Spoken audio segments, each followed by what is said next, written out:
আজকে ক্ষমতা আছে কালকে নাই এরকম এখনো আছে, কালকেও, আগামীকালও, পরের দিনও, কিয়ামত পর্যন্ত। তারপরেও লিমানিল মুলকুল ইয়াউম লিল্লাহিল ওয়াহিদিল কাহ্হার, আল্লাহ পাক রব্বুল আলামিনের রাজত্ব জমিনের মধ্যে, আল্লাহ পাকের রাজত্ব জমিন থেকে বিদায় হওয়ার পরে কিয়ামতের ময়দানে রাজত্ব চলবে কার? এই জন্য বন্ধু যদি বানাইতে হয় কাকে বানাবো? জবানটা খুলে বলে। ভাইরা আমার, এই কারণে আল্লাহ পাক রব্বুল আলামিন বলেন, বান্দারা জমিনের মধ্যে ইমানদার যারা, তা'মুরুনা বিল মা'রুফি ওয়া তানহাউনা আনিল মুনকার ওয়া তু'মিনুনা বিল্লাহ, আল্লাহ পাক রব্বুল আলামিন ডাক দিয়া বলেন, এই জমিনের মধ্যে ইমানদার যারা থাকবে, ইমানদারেরা ভালো কাজের আদেশ দিবে, আর ইমানদার একজন আরেকজনকে খারাপ কাজ থেকে বাঁচায় রাখবে। আপনার সামনে কোনো মানুষ যদি আগুনের মধ্যে লাফ দেয়, আপনার দায়িত্ব আছে না নাই? জোরে বলেন, কি দায়িত্ব? তারে বাঁচানো।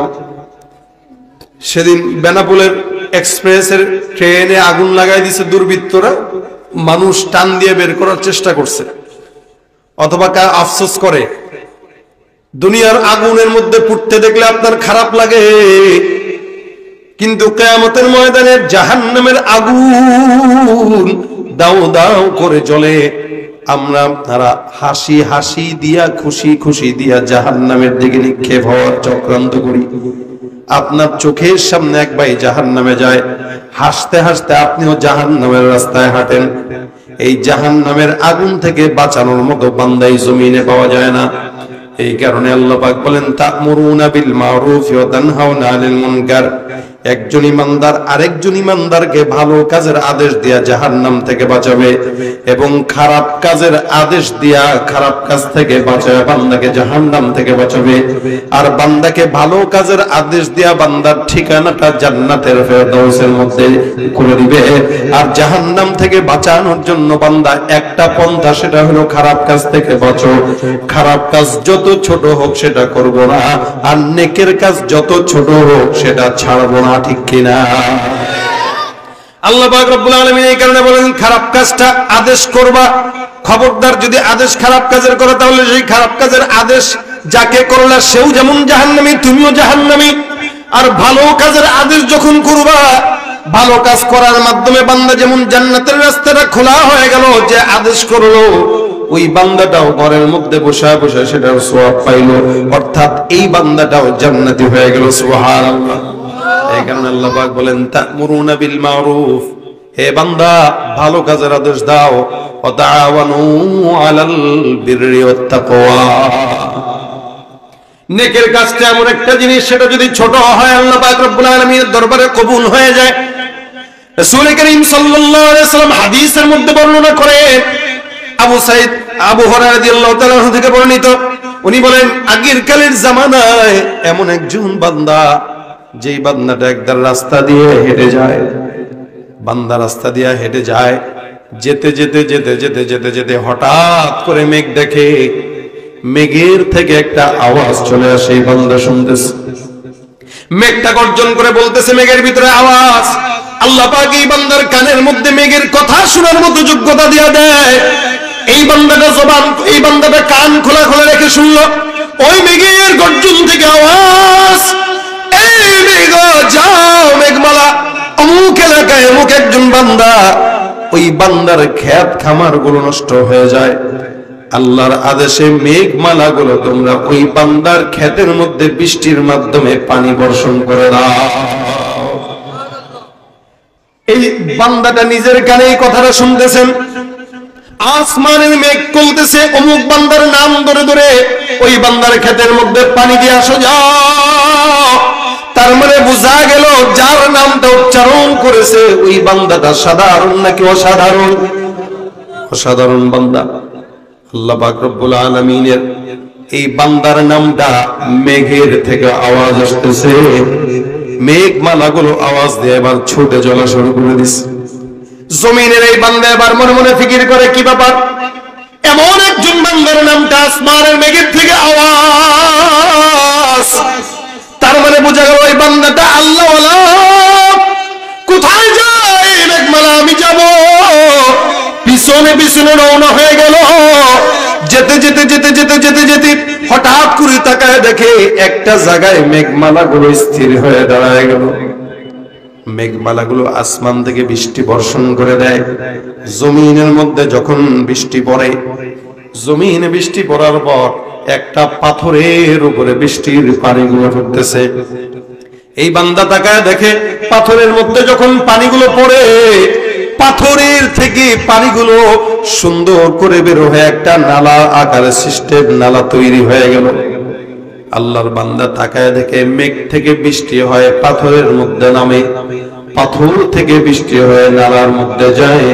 নালাটা গড়ায় গড়ায় সুন্দর করে যেতে যেতে যেতে যেতে একটা বান্দার ক্ষেতের মধ্যে চলে যায়। যেই বান্দাটা তার ক্ষেতের মধ্যে কাজ করতে ব্যস্ত ছিল, এই বান্দাটা আল্লাহর বান্দাটা যে ওই আল্লাহর বান্দাকে ডাক দেয়া বলে, ও ভাই তোমার নামটা কি আমার কাছে বলবানি?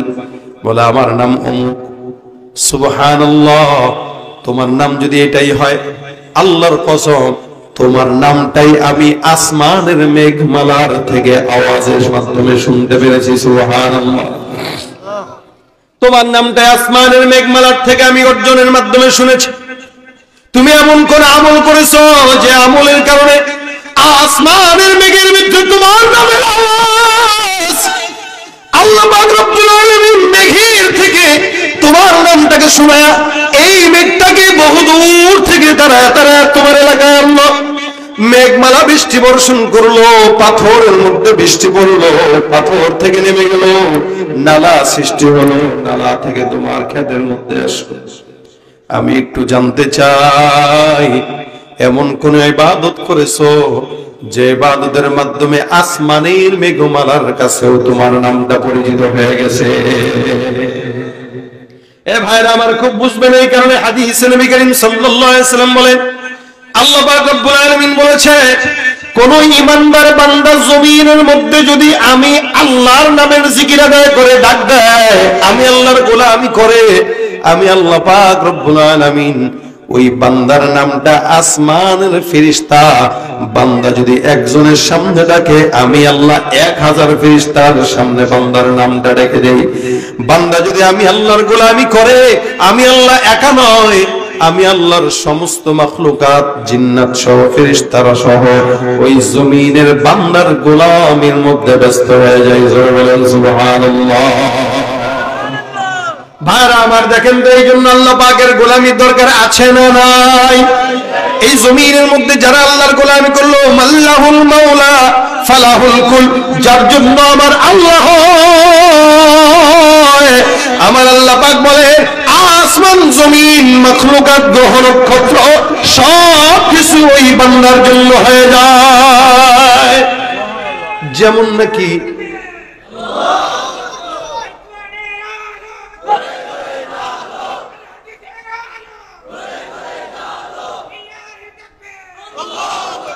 জমিনের মধ্যে যতদিন থাকবো গোলামি করবো কার?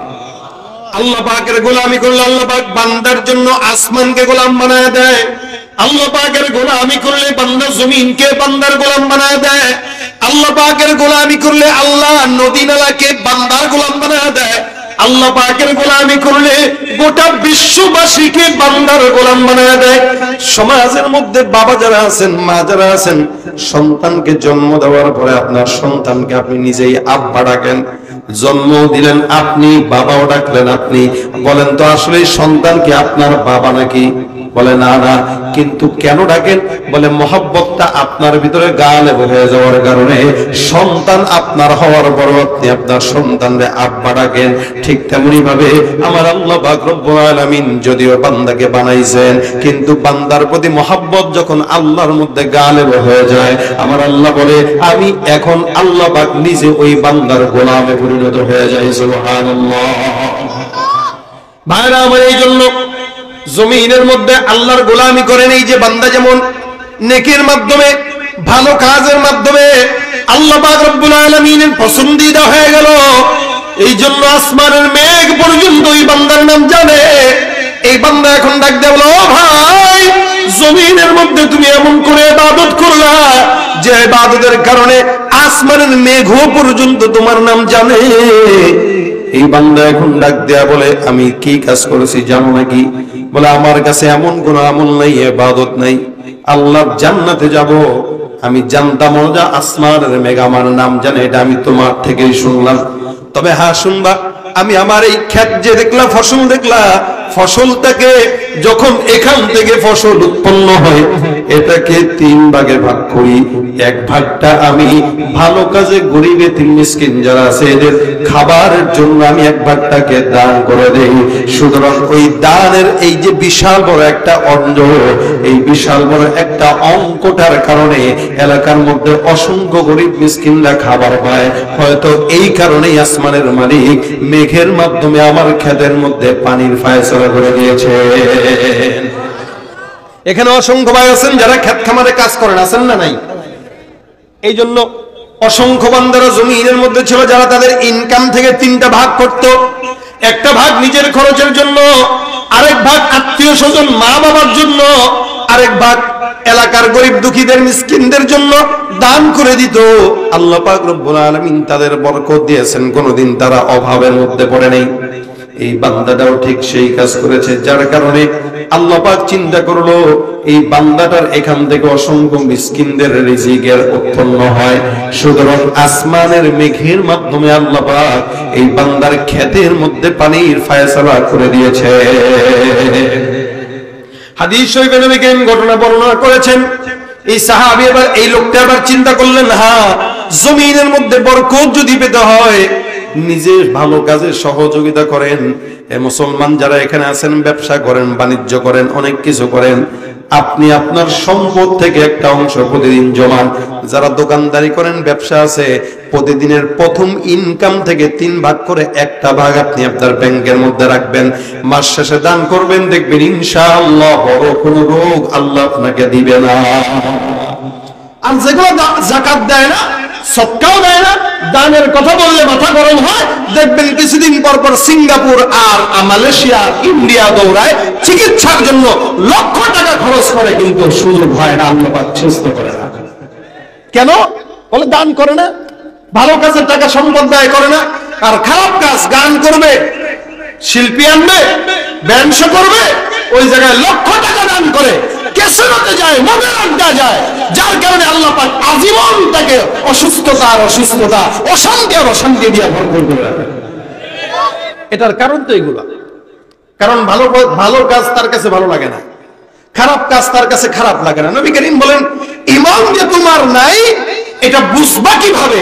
বুঝার আলামত হইল যে তোমার ঈমান না থাকার মূল কারণ, মসজিদে যাবা মজা লাগবে না, মন্দিরে গেলে খুব ভালো লাগবে। দাড়ির কথা ভালো লাগে না, চাচার কথা মজা লাগে। চুল রাসূলের সুন্নাহ মোতাবেক রাখবে, মজা লাগে না। ওই ইহুদি নাসারার মতো চোখা ডিজাইন করবে, খুব ভালো লাগে। নবী বলেন, ও মুসলমান দাবি করতে পারে ওর গায়ে মুসলমান আছে, নামে মুসলমান আছে। আল্লাহ পাক বলেন, আমিনান নাসি মান ইয়াকুলু আমান্না বিল্লাহি ওয়া বিল ইয়াউমিল আখির ওয়া মা হুম বিমুমিনিন। দাবি করতে পারে কিন্তু মুমিন হতে পারে না। ঠিক কি না জোরে বাবা? তুমি নবীর উম্মত দাবি করো, সুন্নাহ মানো না, নবীর অপমানে তোমার হৃদয় কাঁদে না। কথা কয় না? বিজাতীয় সংস্কৃতিতে সপেছ পরাণ তুমি, বিজাতীয় সংস্কৃতিতে সপেছ পরাণ তুমি। কেমন মুসলমান, কেমন মুসলমান তুমি, কেমন মুসলমান তুমি? সুদের টাকায় প্রাসাদ গড়ো, ঘুষ ছাড়ো না, দিন দুঃখীরা খেয়ে মরে খবর রাখো না। ঠিক না? সুদের কারবারি আছে না নাই? এই জন্য এটা বন্ধ করতে গেলে খরচে হাসানার সিস্টেম চালু করেন এলাকায়। যারা সংগঠন আছেন, যুবকরা আছেন, অথবা এলাকার কোন মানুষ যদি থাকেন, আপনি আপনার উদ্যোগ নিয়ে আপনি কর্জে হাসানা দেওয়ার সিস্টেম চালু করেন, সুদের কারবারি বন্ধ হয়ে যাবে ইনশাআল্লাহ। এটা নেকের কাজ এবং নেক পথে সহযোগিতা করা। আজকে টাকা চাইলে তো দেয়ও না, কর্জে হাসানাও দেয় না, দিবে কেমনে ভাই? মানুষ বাটপার হয়ে গেছে বেশি ভাই। 2 দিনের জন্য ভাই খুব বিপদে পড়ছে, এমনি চাইবো, বুঝে দেখছেন না? দিছে 5000 টাকা, যায় দেখে গাঁজা খায়, কেউ নাইনি, করে দিল, তাহলে হলো ডাইন খায়, গাঁজা খায়, মদ খায়, তা দিবে কাকে? পায়ে ধরে টাকাটা চাইলো, ভাই কালকে দিচ্ছি ভাই, বিশ্বাস করেন আমি মুসলমান, আমার মায়ের কসম, আমার বাবার কসম, আমার বউর কসম, আমার নাকের কসম, কানের কসম, এই যে দাড়ি দাড়ি দাড়ি দাড়ি শুয়ে গেছে ভাই, দাড়ির কসম, চোখের কসম, ভাই দেন, কালকে দিয়ে দেবে। এই কাল 5 বছরে আর আসে নাই, দিবে কেমনে? কর্জা হাসানা দিবে কিভাবে? এটার সুযোগ নিয়ে ইহুদি নাসারারা আমাদের সমাজের মধ্যে মুসলমানের ইবাদতের ভিতরে সুদের কারবারি ঢুকায় ইবাদত নষ্ট করার সুযোগ দিয়েছে। এই জন্যই তো ইবাদত কবুল হয় না। কেন? বলে আমাদের রন্ধে রন্ধে সুদ সুদ সুদ, এই সুদের টাকা আমাদের ইবাদত নষ্ট করে দিচ্ছে, যার কারণে মসজিদে নামাজ হয়, দোয়া হয়, কিন্তু দোয়া কবুল হয় না। সুদের টাকায় প্রাসাদে গড়, ঘুষ ছাড়ো না, দিন দুঃখী না খেয়ে মরে, খবর রাখো না, তুমি ঘুষ খেয়ে বিচার করো সাজিয়া প্রধান, তুমি ঘুষ খেয়ে বিচার করো সাজিয়া প্রধান। তুমি কেমন মুসলমান, কেমন মুসলমান, তুমি কেমন মুসলমান, ঠিক কিনা? এই জন্য যা করবো কার জন্য করবো বলেন?